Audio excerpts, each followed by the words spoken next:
Welcome to Coffee and Divination, a podcast about the arts of obtaining hidden knowledge in changing times. Join me, Joanna Farrar, to chat with experts from around the world on tarot, runes, geomancy, and the many ways divination can help us navigate and plan our paths ahead. On today's show, I am so happy to introduce Patricia Lafayllve as my guest today. Patricia is an elder in the Troth, the Asatru organization. She is High Steward and a godsperson, clergy within Asatru. She is also the author of two excellent books. The first is A Practical Heathen's Guide to Asatru, which I oftentimes recommend to people interested in heathenism and Asatru, as well as Freyja, Lady Vanadis, An Introduction to the Goddess. She is also a seidr-worker, and we had an excellent conversation about spey or spow and seidr, and what it takes to practice seer work in a healthy, appropriate way and to develop those skills in the container of a life lived within animism and within a healthy connection to the gods and the spirits around us. We had a really great chat, and we really enjoyed ourselves during this excellent conversation, and I hope you enjoy it as well. So thank you so much for joining us today, and thank you so much to my guest, Patricia Lafayllve. It is so wonderful to have her here and to welcome her as a guest. So thank you so much for being here with us. You're welcome. I really appreciate being here. So you are the author, as I've mentioned in the introduction, of a couple of excellent books that are about heathenism in various guises, and Asatru and the gods such as Freyja. And we're going to obviously talk a lot about divination in this particular interview, but just to give listeners a little bit of a background, what drew you originally into the occult world? What drew you originally to heathenism and Asatru? Like, was it something that was from a very young age or something you came to a little later? Oh gosh, that's a little bit of a story. I am a natural medium, apparently, which caused no end of problems as a teenager, frankly, because I didn't have the discipline to do it right then. So what sort of dragged me into the occult was having that experience and going, what is this? Am I insane? And, what's happening? And then I'm fast forwarding quite a lot of time because that was happening in like junior high school. And I looked into different religions throughout high school because I was raised Roman Catholic, actually Irish Roman Catholic, I should say. So it's a whole little sect. And that didn't quite fit with my experiences either. So I did a lot of exploring in high school. I started doing just practical magic, candle magic, color magic, basic stuff like that in my early 20s. I want to say I would call myself at that point like a generic neo-pagan. I was not a witch. I knew that Wicca wasn't, like, there was no click for Wicca. So I knew that wasn't it, but I didn't know what I was either. And then I started having experiences, shamanically isn't the right word, but using a trance method. It's Michael Harner's core shamanism. So, but it's a trance method.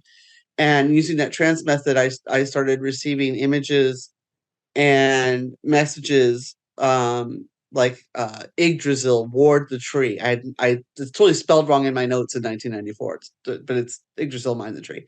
And one of the spirit teachers I had eventually said, what you're doing is called seidr, go find people, and sort of shoved me back in my body and made me go find people. So I kind of came at this whole thing from the back end. At the same time, I really find a lot of comfort in scholarship. I really do.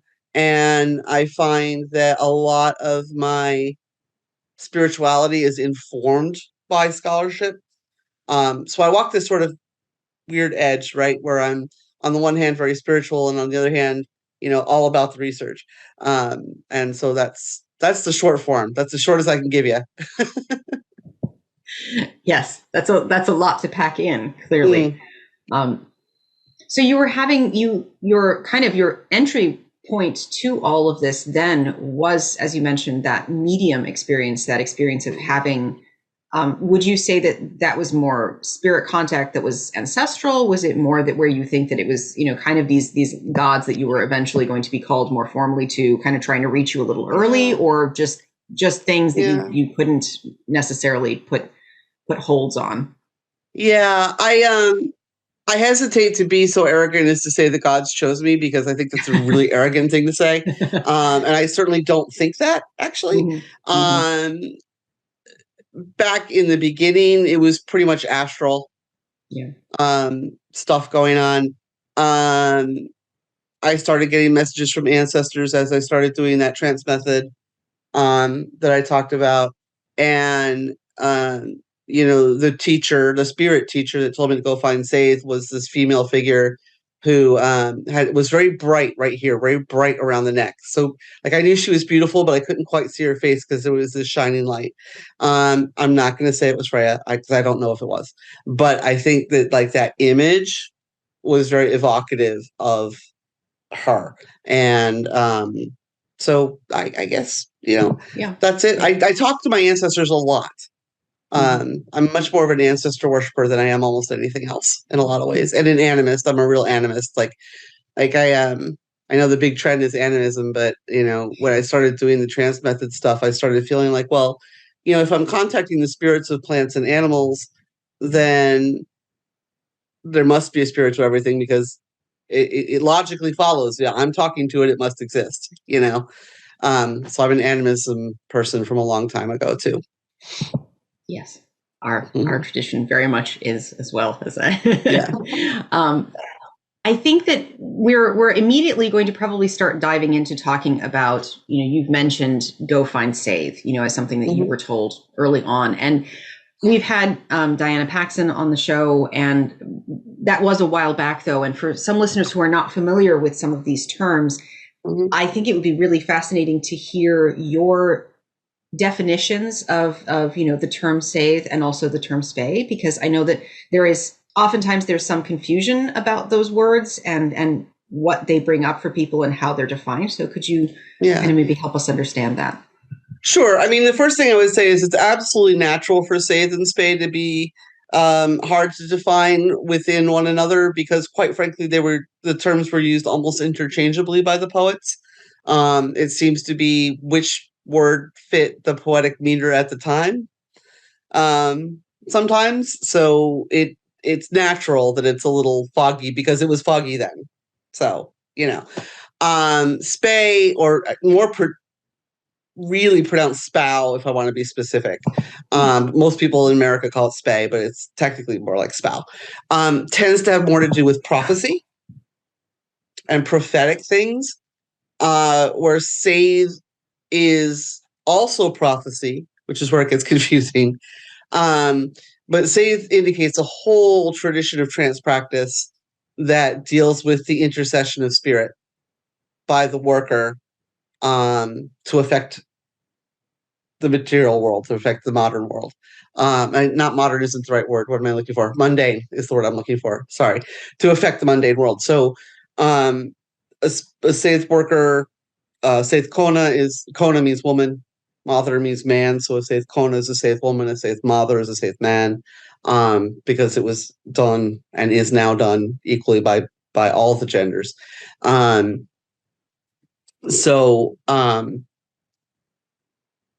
It's really a matter of finding a way to intercede with spirit, and that can be animal spirit, it can be plant spirit, it can be ancestor spirit, it can be the word we use is white or vat. White is actually spelled W-I-G-H-T. I want to make sure that's clear, because it is not Hail Whites, because that's a horrible thing. But and Vaetir, Vaettir is the plural. That means, and they both roughly correspond to anything with a spirit. So there's an apartment vat. There's I am a vat. You're a vat. Gods are vats. It's all, or Vaetir, I should be saying. It indicates anything with any sort of spirits is that term. So when I say Seidr intercedes with spirit, that's kind of what I'm talking about, because it really depends on what you're doing in the moment, for whom and how. So with the practices that you're describing, sometimes called seidr, or spell, with that, there are a number of different skills, and it's quite a development of skill in order to be able to do those practices. Yes. And for people who don't have a background in that, can you maybe describe for people what you see as some of the important skills that someone has to have, or whether they're qualities or skills that are involved with being able to serve as a seidr-worker or seidr-mother? Yeah. The very first I'm going to say is discipline. You need to know when you're in the state and when you're not. You need to walk around fully grounded when you're not working. People hate it when I say these things because they're like, but it's true. Like, let's get basic. We have to start with discipline. You have to know the inner and outer edges of your body in order to know where you are in space. And that is the same truth for mundane space as it is for spirit space or sacred space. You need to know where you begin and end, and that takes a lot of discipline. So even before we start talking about trance methods, I want to make sure that I say that because it's a really important thing to say. Grounding, because you need to be able to get yourself out of the trance fully. So grounding is actually much more important than some people think. And I'm not mentioning names. People sometimes like, woo, woo, woo. Like, no. Be a tree. Where's your roots? Be a tree. Where's your roots? Centering, having that focus, understanding that we all kind of perceive is what I should use. We all sort of perceive the spirit world in different ways. I tend to be multiple senses. Like I literally feel the emotions of things, and physically can touch it spiritually, sort of, reach out and feel that feeling too. I also see in 3 dimensions and in color. I'm very fortunate in that. Not everybody does. And that is okay. I think sometimes when you're beginning, you think, well, but I'm not seeing anything. I must be doing it wrong. And that's not necessarily the case, because it could be like, I know a woman who can't hear, or no, she can't speak is what it is. She can't speak during her journey work. So her and the spirits that she talks to, it's this sort of sign language that they've developed over time to be able to communicate effectively, because she can't speak and she can't hear. That's both of them. She can't speak, she can't hear. So there's this sort of effect that happens. I've known people that can only sense. They just sort of get a sense of things. And it's not visual at all. And it's not oral or spoken at all. It's just this sort of overwhelming. And it's powerful to watch them work. I mean, it's really powerful to watch these people work. It's all just sensory, in the moment, sensory stuff. So I think that's a really important thing to remember, is that you have to develop the way you work. And that can take time. It takes time. It takes a little bit of experimentation, which isn't always safe, but, you want to kind of like, can I hear something? Can I taste? Can I taste something? Can I smell something? And sort of tune in to yourself in the spirit realm and see if those basic 5 senses, which one is the strongest, to develop that. I'm probably talking too much and not getting into the meat. Okay, good. Trance technique is important to have. Where you learn your trance technique, I'm gonna say this is a radical thing, but it's nearly up to you. And what discipline, because trance techniques take discipline too. What trance technique works for you best. I was trained with the Michael Harner core shamanic method.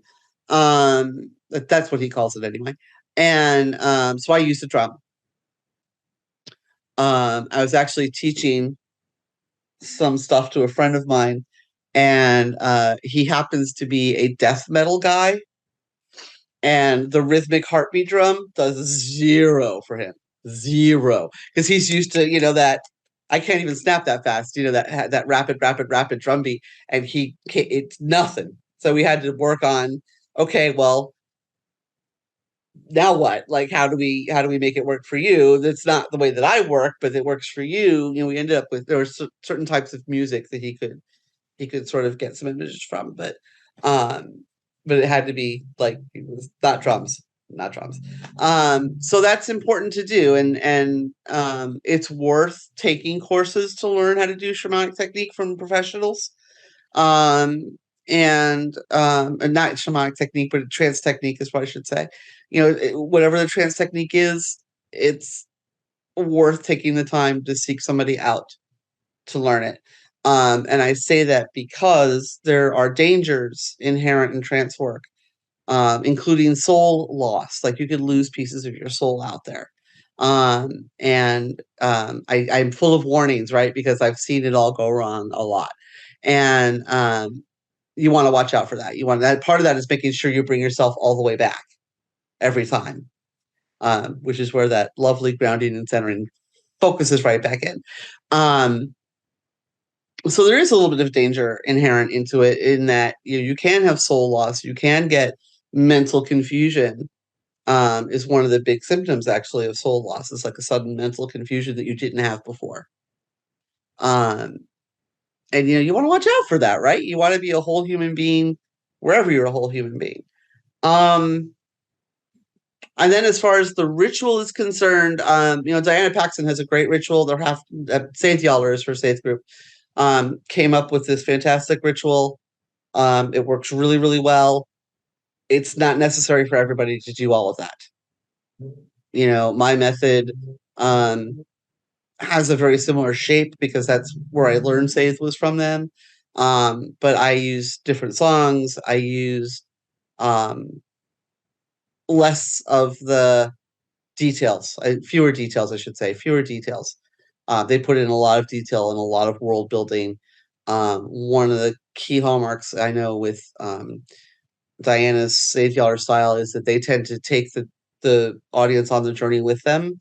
I don't. I leave the audience sitting in Midgard, and I go. So it varies that way. So it's worth exploring to come up with your own, understand the different rituals that different people have, certainly, but then sort of, okay, well, how is this going to shape itself for me? Yeah. I think I'm going to stop there. Oh yeah, it's all fantastic, of course, and all really, really important. You've touched on, obviously, a number of things that are super, super important that I have some questions about that I already had in my list. One is that you brought up, I love that story of the person who, the classic Harner drumming style did not work for, because there are elements sometimes in someone's life, whether it's, just because of modern culture or just the way that they are and their background, then those things need to be modified. And what we're talking about are different types of cues, right? So for people, I think we've already touched on it, but maybe if you could just talk about how there are things that are cues, and you've mentioned song being an important cue for you. And I think I've heard from our friend Denise about songs being very important in the practices you've done with her. Song are important in my practice as well. But there's other types of cues. Can you maybe just give people an overview of that so they understand? Well, a really basic one is how you're dressed. I mean, don't get me wrong. If you're doing it in a t-shirt and jeans, you're doing it in a t-shirt and jeans, and so what? It works. But there are certain, I have a silver torque that I only wear when doing official work, like priest work or seidr work or something like that. So when I put that on, it's a cue. Okay, something important is happening now. I need to adjust my mindset. Whether or not you wear traditional dress. I mean, I love playing dress up. I really do. So I get out the apron dress and the apron and all the amber, and it's just beautiful and lovely. I don't need any of that, but it's pretty, but it is also a cue that something is happening that is non-ordinary, because this is not my ordinary dress, so sitting in a seat, wearing a veil. I wear a veil. I actually have a very long veil that covers me almost to my ankles when I'm wearing it. And other people just have almost headscarfy veils. But for a lot of seidr workers, the veiling, the putting over a veil, putting on of a veil or a hood, like pulling up a hood and pulling that down, something over the head that kind of obscures the vision a little bit, is another cue. And the more you can do that with a specific thing, the stronger the cue becomes. I can certainly work seidr without a veil. I've done it without a veil. I don't need the veil, but I know when the veil comes on, this is a thing now. So that's a big key. I use the veil particularly when I'm doing public work, and that's usually oracular, in nature. If I'm doing public work, it's often oracular. So at that point, at a certain point, the veil comes over, and then I drum myself down into the places that I go, for my work, which is usually, frankly, kind of sitting in front of the well of earth, because I can get anywhere I need to go from there. That's my practice. Other people go to Helheim. Other people go to, the ancestor realm, or go to the various places in the world. I tend to sit at the well of earth because everything happens there. So those are some cues, like physical cues, I think are really important. Spiritual cues are important too. Like when I enter my journey, especially the seidr trance, I visualize going a certain way in a certain direction. I have, visualized landmarks. So first I'm going to see this rock, then I'm going to see this tree, then I'm going to do this, then I'm going to do that. Because those are all spiritual cues too, that tell you that you're going in the right direction. Because one thing that's important is the way out. The way in should echo the way out. They should be parallel paths. So making sure that you have all those points and hit all those points on your journey, no matter how long or short the journey is, just making sure that you've got those spiritual cues kind of in place. When, and we haven't even talked about almost possessory work really, but when a divinity wishes to speak through me, I'll be honest, safe words. I have codes that are between me and that entity, and nobody knows them, and I won't share them because that spoils the effect, right? Because then everybody knows. But I have that mental cue, and we have that quick Q&A so that I know that this is actually the entity and not something pretending to be the entity, because they can look very similar. You look at it looks just the same, but it's not. And so you have to be discerning in that way as well. So those are some of the cues, I think. Absolutely. I mean, speaking then, kind of going into that discussion of the slightly more possessory trance, you've already mentioned the importance of having safeties in place. You mentioned, of course, coming back the way that you went in. There's a lot of different pieces of that puzzle of making sure that soul loss doesn't occur, and that all has to do with making sure that these practices are treated as the reality that they are, because if you don't, then, as you mentioned, some bad things can happen, not necessarily right away. This is not to scare your listeners. This is not just to scare you into never doing anything like this, but at the same time, the recognition of that reality is there. And then taking a step further. It's like, walking down a dark alley in the Bronx with $100 bill, waving it over your head. I mean, it's just not something you do, right? So you take precaution. You put your money away. You maybe make sure you've got your directions beforehand. It's very mundane, but it's the same process. I just wanted to put that out there. Oh, absolutely. Yeah, that's a great image and definitely makes it very clear. Yeah. And I think that then sort of we've said how you've stressed the importance of learning these practices. Obviously, there's always experimentation, so nothing is ever completely safe. But at the same time, learning a good method and finding what works for you is step one. What was your entryway into doing more possessory work? Was that something that just kind of was a natural outgrowth of it? Is it something that was partnered originally with? You wrote one of your books is on the goddess Freyja. I'm just curious if you can tell us more about how you see that connection. Sure. First of all, I must say, in the record, historically, and even into the modern era, possession is not a part of Seidr. Which doesn't mean it doesn't exist. It's just, I want to be very clear. Absolutely. It is something on record. And it can happen at the same time as you're doing Seidr, but it's not technically in the scholarship Seidr. So I want to make sure that's clear. Like I said, I'm a natural medium, so that sort of porous state between myself and the spirit has kind of always been there. I don't really know a time when it wasn't. From junior high. I mean, junior high was when I kind of started having these experiences. So, and that, for people who don't know about junior high, is about 12 years old. So very young. I really hope it doesn't happen to you that young, because it's really quite an experience, and it's not a positive one all the time. It happens. There are layers to it. Sometimes it's like I'm speaking, but it's their words. But it's still like I'm still here in my body, and it's their words that are coming out. Sometimes it's like I'm sitting on their shoulder, and I'm still able to stop the procedure if I need to, and there are sometimes when I'm fully in the back seat and it's not me. I find that when I work seidr, especially the oracular seidr, afterwards, I've got about 5 to 15 minutes where I will remember everything clearly. After that, it fades. To the point that, like, the next day you'll come up to me and say, "Oh, hey, you gave me this great advice," and I'll be like, "Really? What was it?" Because I won't. I mean, I'm veiled with my eyes closed to start with, so I don't know who you are, But it just fades back. That's one of the cues for me that I did it right, and I wasn't playing with Saint Ego,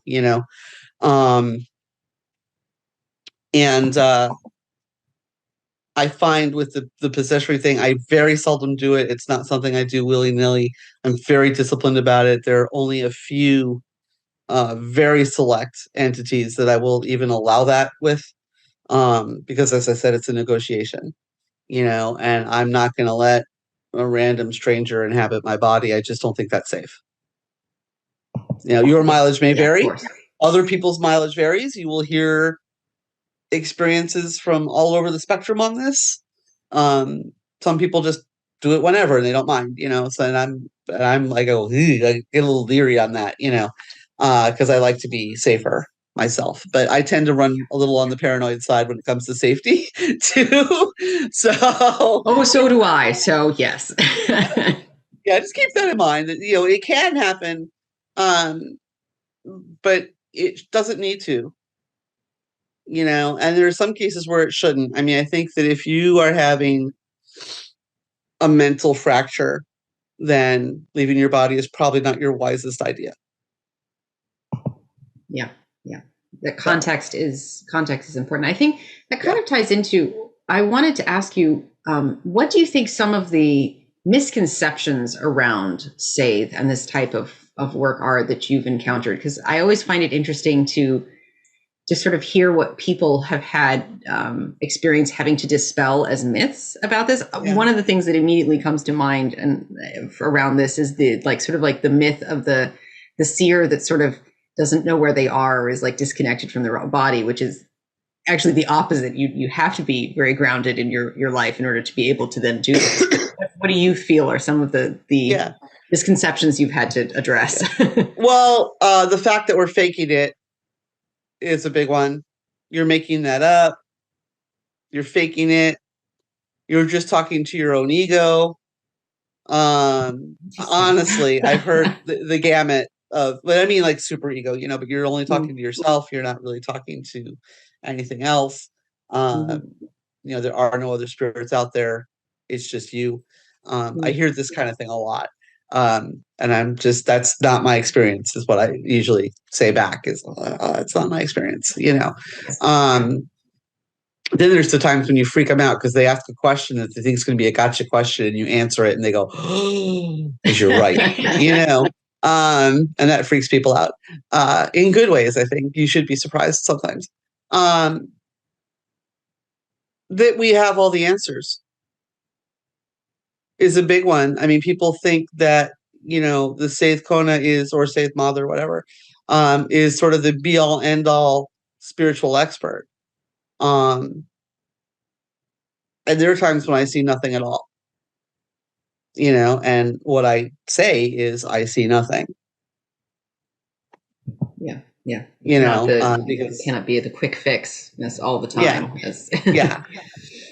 Yeah, and I can't pick lottery numbers either, because I'll get a set of lottery numbers, but who knows what time or when they'll actually come up, because for me anyway, there's no sense of exact time. I can get like far off and nearby, but I can't get like, and on April 3rd, 2023, your numbers will be, is just never going to happen for me. I just don't work that way.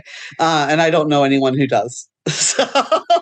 No. Yeah. So it's stuff like that, and sometimes you're wrong in the seat, like you'll see something, and like what I personally try to do is describe what I'm seeing, just describe it first.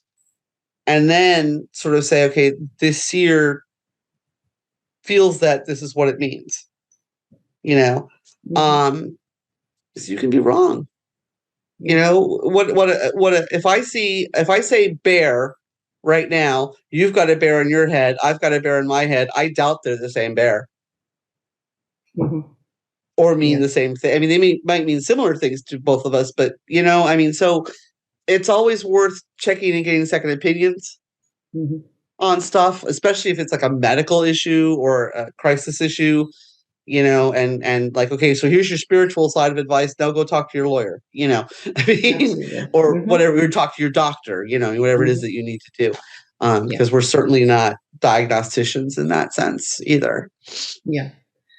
And I think then that ties into two things that I wanted to ask you about. One is about interpretation, and the other is about this sort of heathen conception of time. You have a chapter in your Asatru book where you specifically go into sort of heathen conceptions of time, and you speak about the past and present and future tenses, which ties into the Norns, which some people may be familiar with. But could you maybe tell us a little bit about how you view the heathen conception of time and how that ties into fate and free will, which is obviously quite important in a podcast that's about divination in different forms. Yeah, whew. You're asking me to narrow that down. Oh, I know, just such a small question, So I'm going to boil down to its essence. Okay, essentially, the past is permanent. Okay, the present is constantly changing. You can picture that like waves on the shore, almost, or the weaving of weaving a new thread into a tapestry, or like it's constantly changing, and the future is unclear if there is one at all. So that's to start with. And how that affects Seidr is that I see Seidr and oracular Seidr as the most likely outcome based on current events. I'm not prophesying. I may prophesy the absolute truth of the future, and it's permanent and it's going to happen no matter what. But the odds are, I'm seeing the most likely outcome based on what's going on, and that leads into free will. We have free will is a thing. I consider it limited free will because I think your free will is limited based on the decisions you make, and on the decisions people make for you. Especially like when you're a kid, your parents make a lot of decisions for you. That's going to impact where you're going to end up. that's psychology. It's all that is, and then, if you're a partner to somebody, or, that partner and you and your discussions and your decisions are going to limit what you do next. Naturally, just not nothing spooky or sathy about it. That's just sort of a natural thing. So because the past is permanent, heathens tend to look to the past for examples of both good and bad things. The present is changing, and the present is when you can take action. Okay, and those actions are going to shape whatever the future may be. Mm-hmm. Yeah. Does that make sense? Absolutely. Yeah. Okay. Whew, I had to short form that one. That's a discussion. Like, I'm telling you, heathens have that discussion at like 10 at night around the bonfire, and like 5 bottles of mead go around, and suddenly it's 2 a.m. and we're still talking about it. Yes, it's all like, what can still be changed, what can't be. That's everyone's opinions can vary on that. Yeah. Well, you get to Urlog and Weird too, and Urlog is law, and that's the law that's sort of laid down for you, and that's the stuff you can't change. Mm-hmm. And I in my book I use the example of a blue morpho butterfly. A blue morpho caterpillar, provided it lives its little caterpillar life, is going to become a blue morpho butterfly, right? All the things that caterpillar does between hatching and becoming, that's weird. Anything could happen. Mm-hmm. But if it makes it through all the cycle, it's gonna happen. So it's that sort of fixated, those sorts of fixated points, I think, are present, and worth knowing and acknowledging. Other than that, anything goes. It's just some things are harder to change than others. And I think it's very clear how you lay that out in the book about the interplay between those two things. And there's other cultures. I mean, the deities I work with, I have strong relationships with Greek deities, and there's very similar concepts oftentimes between the interplay of what is fated, what are those key points that it's going to turn into that type of butterfly, versus then the free will components. But then you can still have great discussions around the bonfire. Mm-hmm. About where that line is. Heathens like to talk, and we like to argue. That's something that you should know in general. So, and I argue not in a fight, angry way, but like debate back and forth kind of way. So you get a lot of that around campfires with heathens. So speaking of heathens and groups of heathens, you hold a number of held positions within the Troth, which is an excellent organization which does an enormous amount of wonderful work within the heathen pagan community. Can you just briefly kind of tell us a little bit about the Troth and what your role is in that? Because I think it's fascinating what the Troth has done over the last decades. Sure. Well, are we on almost 30 years now? 25, 30-ish. Fantastic. Maybe more. That the organization, I have not been around that long. Diana has been around just about that long.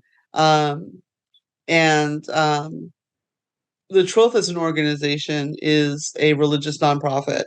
And where we work best is being a resource for heathens and others who are interested in heathenry. We are a inclusive organization. I think that's really important to notice. We don't question you. I mean, if you're bringing Kali into discussions of Freyja, we might go, why? That's kind of a fair question at that point. But in terms of everything else, it doesn't matter to us. What matters is the faith. And if your faith is strong and it's heathen, then you're welcome. Everything else is irrelevant because we include everybody. And we do a number of things. We have a publishing house, our Shope, which is basically kind of our head editor, does translations of sagas and puts them up, for publication. We just re-released the Troth. Man, the Shope did so much hard work. Ben Wagner is astounding. Just re-released our Troth, which is now a trilogy, and it may even be 4 books. before too long, just as a hint. Of things that is fully expanded. It's got all kinds of modern research in it and modern ways of looking at things, which is important because the research changes how we think, right? There was just a notice that, I'm distracted just for a second, but I just saw in the news there's a bractate or something. I don't know exactly what it is yet because I haven't read the article, that mentions Odin, and it's like the oldest known mention of the god Odin out there, and it's changing the way we think, right? So scholarship does matter because it changes the way we think. Our Troth does that. We have a clergy program for people who are interested in clergy training. We have a lore program for people who are interested in just the scholarship aspect of things, and that both of those are sort of self-taught with guides, and then we have the Steward program. I'm the High Steward, which means I'm in charge of the Steward program, and the Steward program is networking and outreach. If I had my druthers, we'd have a steward in every state, and sometimes more than one steward, because Texas is a really big place and more than one person is needed to cover it. But basically we're the local contact. So as the High Steward, I sort of answer requests that aren't covered by another steward. But we have a Southern California steward. So, DJ, if I meet someone, say, oh, I'm in Los Angeles and I just joined the Troth. Oh, you should talk to DJ, and here's an email. And he can welcome that person and maybe introduce them to people in the area. So we do a lot, actually. It's a lot more than people. We also have more or less quarterly Iduna is our journal magazine, and that's it's definitely 4 times a year. It's not quite quarterly, but it's 4 times a year. And that has all kinds of modern articles and poems and book reviews and CD reviews and announcements of various major events that are going on, and stuff like that. So that's what we do. Within the Troth, I am clergy. We call ourselves God's people, or God's person, singular. And I can't even remember how long I've been clergy, but it's been a long time. I want to say since 2006 or 2007, but I don't remember exactly. And I am serving as High Steward. My term is actually up in June, and I'm not seeking re-election. So there'll be a new High Steward come June. And I fully support them. I'm probably going to stay on as a Connecticut steward just to stay locally, because I am active in public anyway, so it's not a real trial for me to stay public in Connecticut. And I'm serving as an elder. And as an elder, I'm sort of like the organizational memory. We talk about that a lot in business, having organizational memory. I'm sort of the one of. There are plenty of us. There's more than one elder. It's not just me. But we sort of serve as, oh, right. Yeah, we tried that idea once, and here's what happened. A very important thing. that kind of stuff is what we do. And we're respected for the contributions that we've made to the Troth over the years that we've been members. So. Within your practice, within your personal practice, you wear all of these different hats, and you've done all of these things for the Troth. You also, your first book is all about your connection to Freyja, to her as a goddess, and I really cannot possibly allow this interview to go without speaking about her and about your connection to her. And in addition to just kind of, how you feel that relationship grew over time, or what you can tell us, that obviously, since so much of it will be private, but what you can share with us. And I think also it goes into a little bit of the discussion of how heathens have, as you've mentioned already, they are well known, at least I know them to be very well known for being very dedicated to research and taking, historical topics seriously and wanting to be very informed about lore. So I'm just curious if you can talk to us a little bit about your connection to Freyja, and also how you view that line between reconstruction of things in the past and then, your personal experiences with these spirits, with these gods. Wow, another big one. You asked the best questions. So they're big questions. I don't know. As a shade of of meaning. When I wrote the Freyja book, I wanted to educate people about Freyja. So the majority of that book is scholarship, and my interpretations of the readings and the translations and stuff like that. It has very little what we heathens call UPG, which is unverifiable personal gnosis, in it, and that's on purpose because I wanted it to be here's what is known. A lot more is known now. It's a great book, but it's slightly older. I recommend my book. I stand by it. I do. But if I had a chance to revise it, boy, I probably would, because there's so much more stuff now. So just to kind of give that shade of meaning, because if you look for my personal experience in that book, you're not going to find much of it. You'll find a few explanations here and there, and I'm very careful to say this is someone's interpretation. This is someone's UPG, because I wanted to make sure that was differentiated between the scholarship and the gnosis. Personally, it has been the work of my life,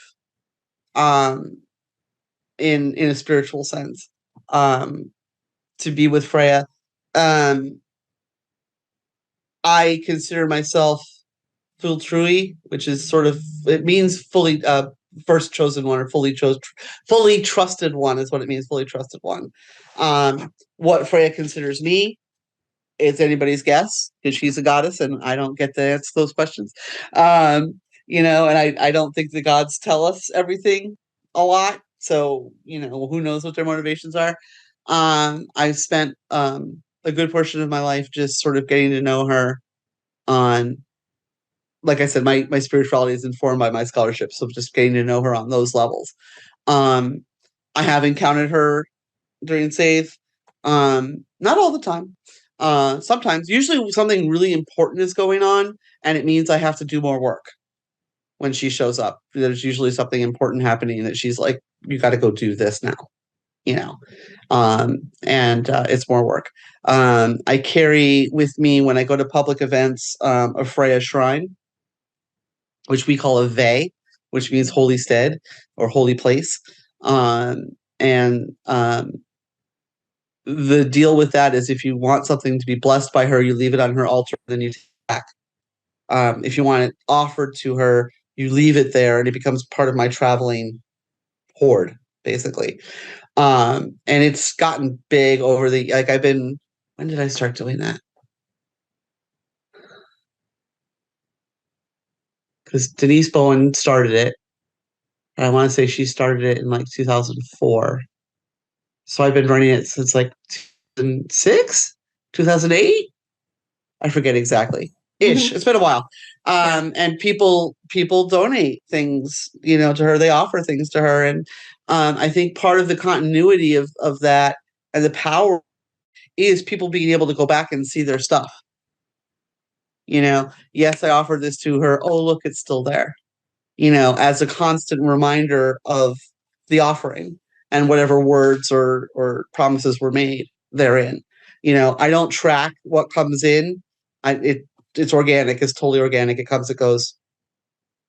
But that's been a lot. That's a lot of work. I mean, I've had to fly to California with a wooden log, the Freyja statue, and all of this accoutrement, all this amber and all this stuff, and it's expensive, and have to take the work to set it up and take the work to break it down. And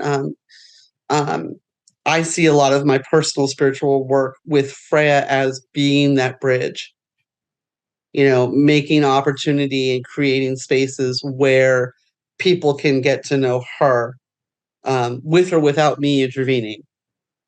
Because I don't think I'm anything special. Like I'm not a Catholic priest, right? I'm not the intercessor to God, at all. But I find, on a sort of more intimate level, Freyja is a goddess who does not brook bullshit. And she will hold you to your word.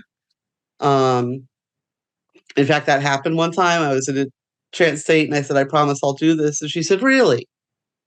Well, what about the time you broke this promise? What about this one?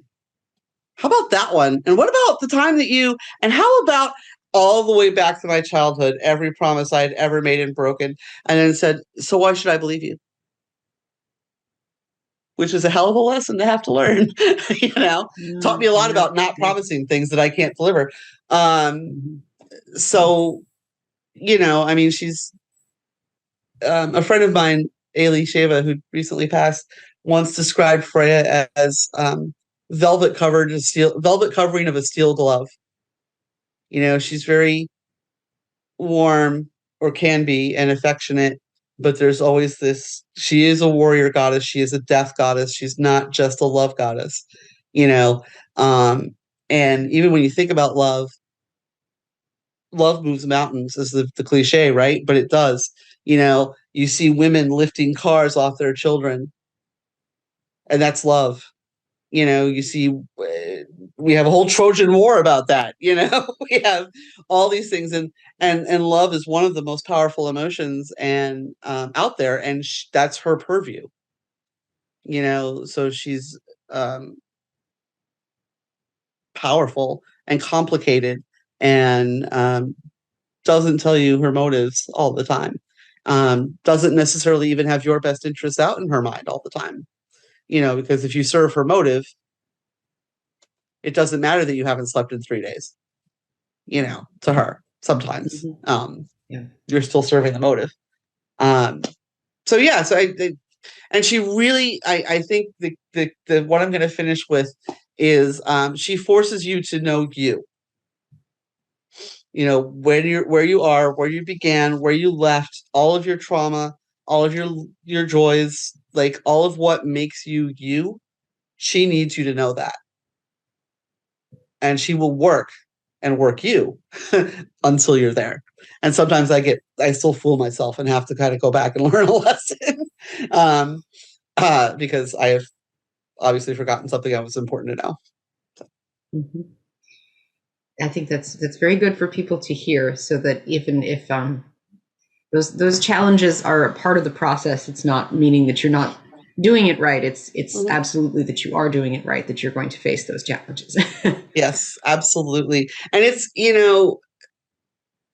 when you commit to things like Seidr, when you commit to things like, having a chosen deity, you really have to think in terms of your life, and not just next week, next month, next year. It's not to say that your chosen deity may change over time, because certainly it does. I know a lot of people who, have chosen deities come and go. But it's still kind of a lifelong process that you can't get around. Yeah. Yeah, absolutely. I think that we've touched on so many beautiful and important things.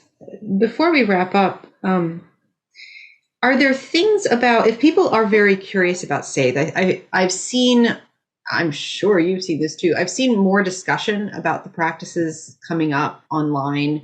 And I think a lot of people are very drawn to this. You've already given excellent advice, which is be disciplined and, find someone that you can learn from.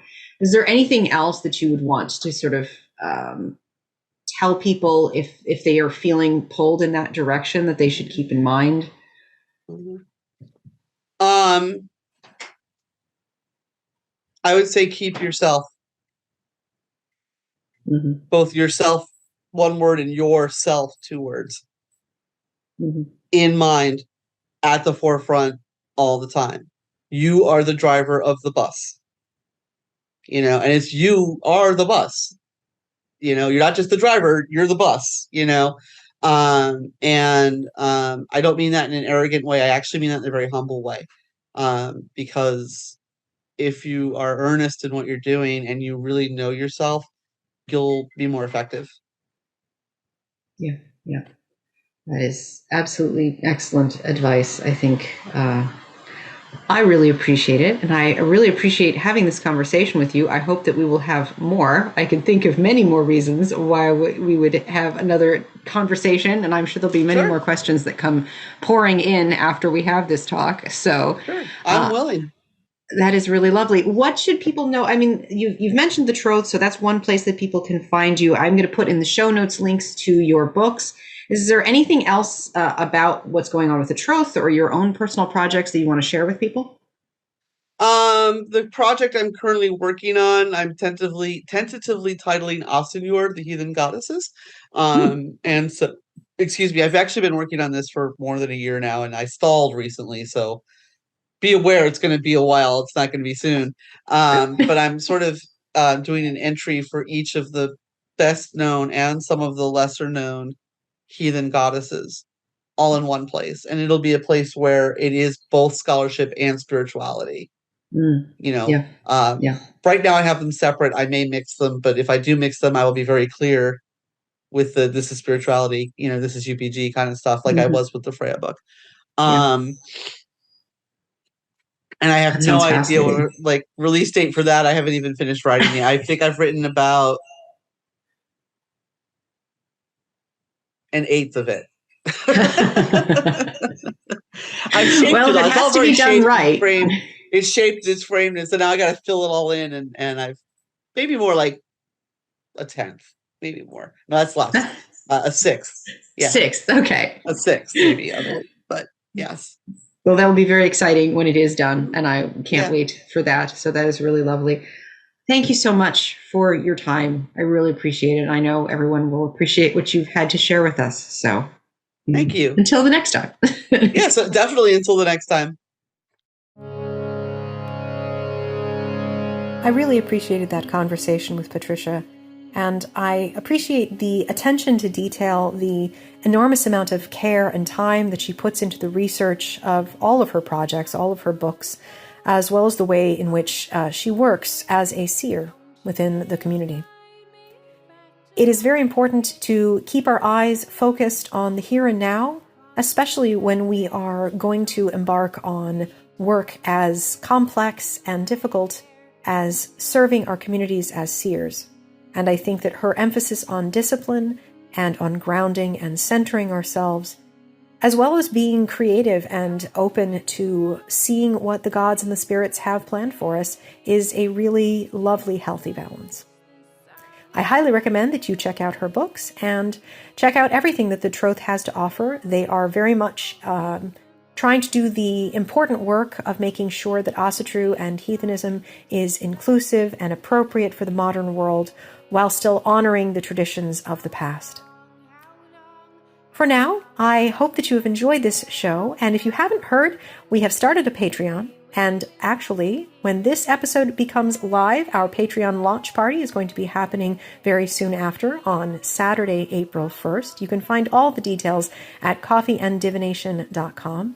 If you do join us as a Patreon, there will be some extras provided every month, including extra episodes and monthly check-ins and live calls, as well as some templates and other things I have planned for later times. If you enjoy this podcast, I hope you'll share it with others and also give us a 5-star review. For now, thank you so much for joining us, and I will see you next time.